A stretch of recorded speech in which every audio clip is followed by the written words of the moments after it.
Акыркы учурда куралдуу күчтөрдүн жана башка укук коргоо органдарынын айрым ардагерлери тарабынан пенсиянын өлчөмүн эсептөө жана төлөө шарттарына нааразычылыктар билдирилип, бул маселе массалык маалымат каражаттарында жана социалдык тармактарда кызуу талкууга алынууда.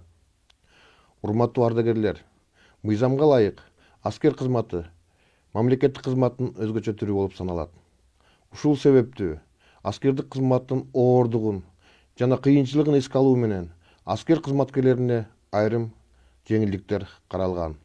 Атап айтканда, аскер кызматкерлерине акчалай жөлөк пул, кийим-кече, тамак-аштын ордуна төлөнүүчү акчалай төлөм каралып, алардын ден соолугу жана өмүрү мамлекеттик социалдык камсыздандырууга алынган. Ошондой эле жогорудагы мыйзамга жана бийик тоолуу шарттарда жана алыскы барууга кыйын зоналарда жашаган жана иштеген адамдар үчүн компенсациялар жана гарантиялар жөнүндөгү мыйзамга ылайык аскер пенсионерлерине райондук коэффициент каралган аймактарга жашагандыгы үчүн кошумча жөлөк пул төлөнөт. Бирок жогорудагы мыйзамдарга ылайык райондук коэффициент каралган аймактарда жашаган аскер пенсионерлери райондук коэффициент каралбаган аймактарга көчүп кеткен учурда бул туурасында пенсиялык органга билдирүүсү тийиш.